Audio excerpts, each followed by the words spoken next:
So, yung next war story ko is before ako matapos ng company commander. Yung time na yon, nasa Basilan kami. So, nasa Basilan yung kumpanya namin, na 17 company. Since galing kaming Sulu, so kailangan ng isang kumpanya na mapunta ng Basilan. So doon, nagbunot-bunutan kami ng tatlong company commander with the presence naming battalion commander si Sir Bakiran. So ako yung huling bumunot. Kung sino yung nakabunot na may pangalan nakasulat na Basilan, so siya yung mapupunta. So yung time na yon, ako na yung huling bumunot. Sa akin pa ako pa yung nakakuha ng may Basilan na nakasulat. So yung kumpanya namin, 17 Scout Ranger Company, is from Sulu. Nagbiyahe kami ng January 2. January 2, nagloading na kami sa pier. Nag-aantay na kami ng barko. Then nakaset kami ng foothold doon sa Basilan ng January 4. Then after ilang weeks, merong combat operation, may target packet yung Intel, na yung target is si Radsmil Janatul. Isa siyang remnants ng ASG Basilan base. So siya is PSR listed number 1 na leader. So nung ni-present ng Intel yung target packet nila, so ang kasama ko noon doon kami sa area ng 64th IB sa Sumisip nag-briefing. So nandun yung battalion commander ng 64th, then yung mga company commander niya, then yung tiga Intel, then si Brigadier Brigadier General Gobway, yung 101st Brigade Commander noon, then ako, tsaka sinama ko yung platoon leader, then platoon sergeant ko na 2. So sa plano, since yung area na operatan namin is Baywas Sumisip, medyo may kalapitan doon sa ATS ng MILF, so malaking consideration yon. So nagplano kami ganyan. Then nung time na yon, pinagkatiwala ni Brigade Commander sa amin yung nasagap ng Intel na information para sa amin ibigay yung target. So nagtiwala si Brigade Commander sa amin nun.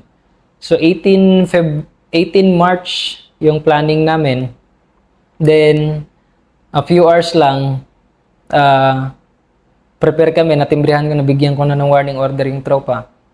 So habang nasa briefing kami, yung mga tropa na naiwan dun sa kumpanya na nasa Buhibisi, sa Lamitan, is nagpe-prepare na rin para pagbalik namin, diretso ka na lang, briefing. So yung target namin is si Radsmil Janatul. Then yung mga katabing forces namin, although malayo siya, ang plano talaga is, ang pinaka-critical talaga is makapasok kami sa Baywas nang hindi kami nabe-burnout. So, alam naman namin imposibleng mangyari yun kasi paglabas mo pa lang ng kampo, may nagmo-monitor na dyan. So, namo-monitor na yan ng kalaban. Nagbabato na yan, lalo na dun sa Sumisip. Paglabas mo dun sa area, may nagbabato, lumabas yung ganitong grupo, papasok sa ganitong area. So, nung time na yon, alam ko nang mabe-burnout naman. So, nandun na yon. Unang gabi namin pasok, D-Day namin, pasok kami 19, pasok kami dun sa area, sa Baywas. Nilakad namin yan ng magdamag. So, yung sasakyan, burnout talaga. Pero at least hindi alam ng monitoring ng kalaban kung saan talaga kami specific na papasok. Nung nandun na kami sa Baywas, magdamag kami naglakad. So, wala naman kaming nakasalubong na civilian doon sa area. Although may mga bahay na iwasan namin.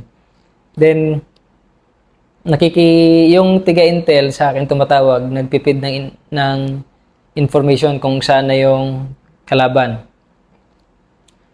So yung time na yon, hindi sigurado kung kailan dadaan yung kalaban dun sa area. So ang mangyayari lang talaga is ang gagawin namin is lubog operation. So, ang challenge sa amin doon is kung paano namin maitago yung size na isang platoon size na tropa doon sa area na hindi kami nako-compromise. So, yun yung isang challenge. Unang gabi namin doon sa area, kasi tinitingnan ko yung Golf Charlie na binibigay ng Intel. So, sabi niya, sir, ito yung possible na dadaanan ng kalaban para magkuha ng supply nila doon sa asset, na kung saan iniwan ng asset yung supply. So, yung time na yun, para ma-confirm ko na yun talaga yung area, pinadescribe ko sa kanya kung saan pinadescribe ko sa Intel kung saan iniwan ng asset niya yung rasyon na pipick upin ng kalaban. So, habang nandun na kami sa area, unang araw namin, pinahanap ko sa tropa. So, nandun pala siya sa kulungan ng manok na nakapako konti para hindi siya kaagad makuha, nakabalot siya ng sako. So, laging road siya. Pinescour ko sa tropa, sabi ko, tingnan nyo nga kung merong laman dyan. Una, sabi ng tropa, sir, wala mang laman itong yung sinasabi ng asset ng Intel.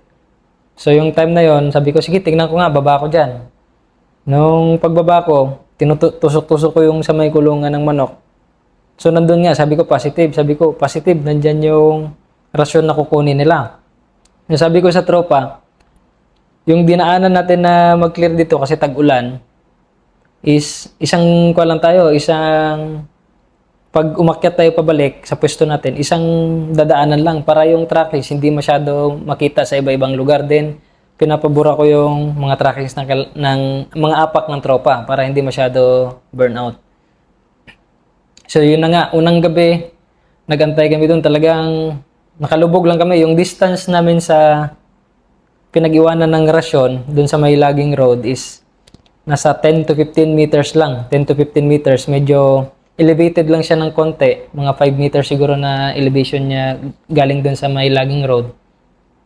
So doon kami nagtambay. Unang gabi namin, nakapagduyan kami kasi medyo wala pang info na kung kailan papasok. Yung tropa, naka-alert naman yan lagi. Pero yung time na yon, nakapagpahinga kami konti. Sa pangalawang gabi na minomonitor ko, wala pang balita yung Intel. So yung pangalawang gabi namin talagang sinabi ko sa tropa, walang magduduyan, walang magkakabit ng poncho. Para hindi tayo masyado makita dito kasi dikit lang namin yung dadaanan ng kalaban, mga 10 to 15 meters. So yun nga, magdamag kaming puyat nun kasi binabantayan namin. Binabantayan namin yung area. Then, biglang lumakas yung ulan. So, napakabit akong poncho para hindi naman kawawa yung tropa. Then, the next day, pang third day, sabi ng Intel, wala pa silang balita. Pero, namomonitor nila na dun sa area nila is umuulan. So, dun sa area namin during that time is umuulan din. Sabi ko, baka malapit lang dito sa area natin.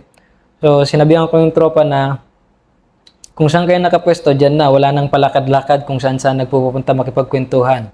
So, wala magkakabit ng duyan o anumang dyan na hindi siya usual dun sa tinataguan namin. So, yung cover, actually, wala kami masyadong cover sa area. Concealment lang. Talagang pag nanong ka, may nakatoka lang na nakaupo na magtingin sa paligid. Then the rest is, hindi pwedeng patayo-tayo kasi makikita malayo pa lang. So, after 5 days is from 19, 20, hanggang 23 wala pa rin. So nag-decide ako noon na sabi ko sa brigade, sir, parang baka burnout. Ang gawin natin, sir, is palabasin ko tong platoon na nandito sa loob, then papasukin ko ng madaling araw yung reserve ko na platoon. So una, ayaw pa pumayag sa brigade, pero kalauna in-explain ko sa kanya baka makatulong, sir, ganito ganyan. Yung gawin natin parang deception. Papasok ng madaling araw yung isang platoon, then pagkaliwanag ng umaga, palabasin ko. Para isipin nila, sir, na yung pumasok kaninang madaling araw is, yun din yung lumabas ng maliwanag. So, magsho-show for sila. So, nangyari nga, 23 March 2022, na taon yun is birthday ko rin. Pero, hindi ako nagpaiwan o nagpababa. Sinamahan ko yung tropa. So, sinabihan ko si PL na Pagpasok nung isang platoon, na platoon sergeant yung may dala, magpapalitan sila. Yung platoon ni PL na kasama ko sa loob, lalabas. So, yun yung naging plano namin. Nung nandun na, nakalabas na yung, nakapasok na yung isang platoon, so, madaling pala, nakadikit na sila sa amin eh. Then, pinalabas ko ng maliwanag yung isang platoon na dala ni PL. Sabi ko, mag-show force kayo dyan sa bahayan para makita nila na talagang wala nang naglaro. Lumabas na yung pumasok kanina. So, yun yung naging plano. So, nasunod yun. Then, the next day, sabi niya parang wala nang pag-asa ata kasi baka burnout na tayo, sabi ko sa kanila. Pero sabi ng Intel, sir, wala pang monitoring na may tropa sa loob. So, ang assessment ng Intel is goods pa kami. Sa pang 7 days namin, hindi pa kami may nabe-burnout doon sa area. Although maraming dumadaan na civilian na nagtatap ng rubber. So, sabi ko sa tropa, wag lang talaga mag-ingay. So, yung disiplina natin is i-maintain natin yon. Then, pang 8 days namin doon sa Lubog, mga maghahapon na, doon na. Yung grupo, parang apat yon, dinikitan nila yung yung rasyon nila. Hindi man nila mabilis matanggal kasi nakapako man yun. So, nag-create ng ingay yun. Yung lead scout na nakatoka dun sa team leader, talagang nakikita na nila approach yung kalaban. So, hindi lang siya makapag-radyo kasi baka marinig na ng kalaban. So, kasi malapit lang, 10 to 15 meters lang yung kanya. Baka pag nag-radyo, mag-create siya ng ingay, mas lalong makatakbo yung kalaban. So, ang nangyari, ang unang pumutok nung time na yon is yung team leader, si Staff Sergeant Pascua. So, yung unang putok, di niya alam na yung natamaan niya is yung HBT na hinahanap namin. So, kasi siya yung nakaharap talaga sa sektor ng team leader na nakikita niya yung katawan talaga na umangan niya. So, nung pumutok, so, unaware kami kung ano yun. Sa unang putok, nagkagulatan kung anong meron kasi wala ngang pass the word. So, biglang sumulpot yung kalaban. Then, yun na. Since nakalatag naman yung tropa, nung pagputok na yun, talagang suppressive fire na lang yung nangyari. Then, may naiwan na isa doon sa pinag-iwanan ng rasyon. So, naiwan yung isa na yun. Pinipilit siyang hilain ng kasama niya. Pero, dahil nga yung nailatag namin ng maayos yung tropa namin, yung firepower, nakaharap doon lahat. So, wala siyang nagawa, kundi kuhanin na lang yung baril ng kasama niya at itakbo. So, we assume lahat ng apat na yun, talagang may tama yun sa volume of fires pa lang ni-release ng tropa namin. So, yun nga. After mga 10 to 15 minutes, so sabi ko sa nakatoka doon, sabi ko, sige, assaultin nyo na yan. Kung wala naman nagre-reply, assaultin na. So, nung pag-assault, hindi pa namin kilala kung sino yung naiwan doon. Talagang pinutukan lang hanggang sa na-clear namin. So, magdidilim na siya. Mag-aalas 6 na ng gabi. Mag-aalas 6 ng gabi nung 25 March. Mag-aalas 6 ng gabi. So, sabi ko sa tropa, since yung boundary namin is yung Mangal River lang, tapos yung ATS na ng MI, sabi ko, kunin na natin yung patay, then itong area na to is alisan natin to, baka may mga sumulpot na MI, maipit tayo dito. So, yun.